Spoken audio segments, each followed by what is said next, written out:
It all began a week ago this very night.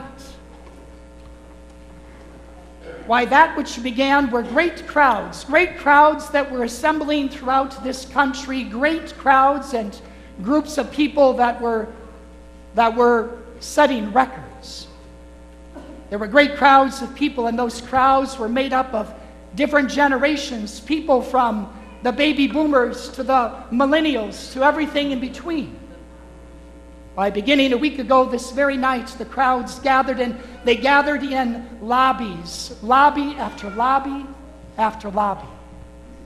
And the great crowds, they all gathered together.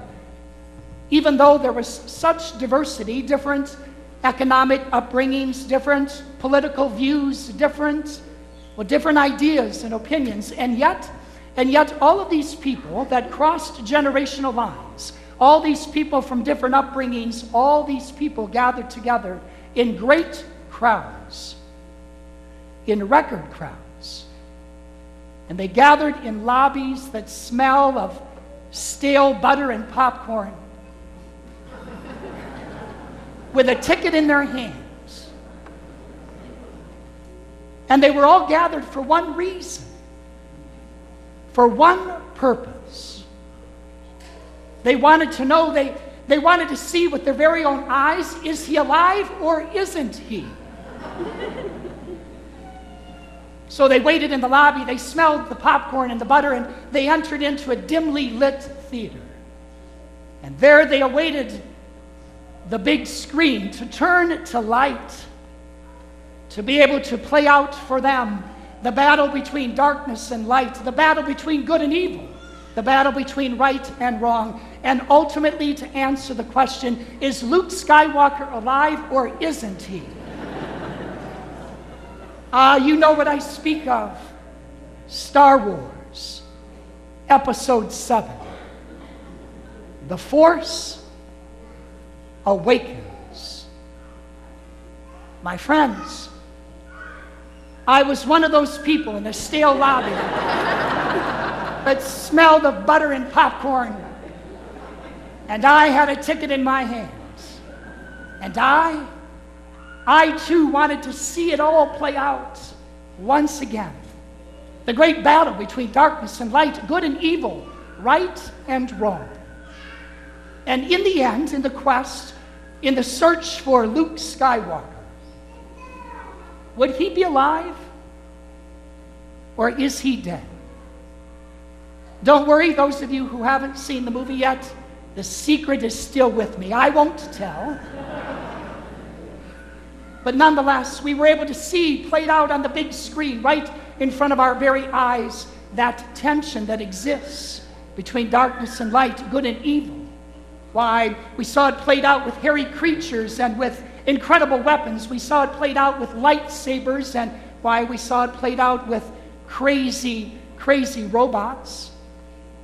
And yet through it all, we gather together in crowds and great groups like we do tonight because we realize that we don't have to go to a dimly lit theater to experience and to encounter the tension between darkness and light, between good and evil, because we realize that tension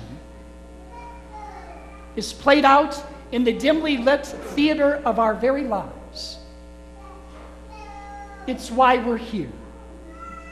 It's why we are here, because each and every year we have this opportunity to reflect upon darkness and light, good and evil, right and wrong. And for this moment in time, we gather together this night and we are able to cling to the hope and to the promise and to the fulfillment of a promise that indeed light will overcome darkness, good will overcome evil, and the Force will indeed be awakened not only in Luke Skywalker, but in you and I as well.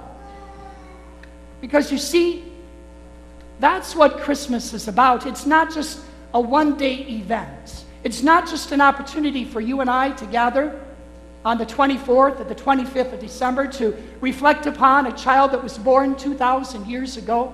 How cute and how quaint and how wonderful that certainly is.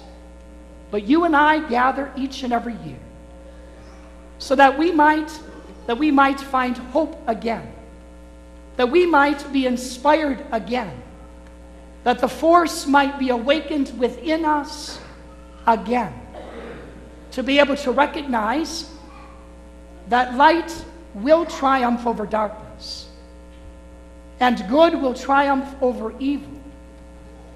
And the way it's going to happen in the theater of our life is that as we live in that tension, as we live with both darkness and light within us, as we live with both good and evil from within us, why we recognize that a Savior has been born for you and I, who is Christ and Lord. And this Savior is as alive today as it was 2,000 years ago. This Savior is within each and every one of us. This Savior has been given to us so that we might go forth into the dimly lit theater of the world and the community in which we live.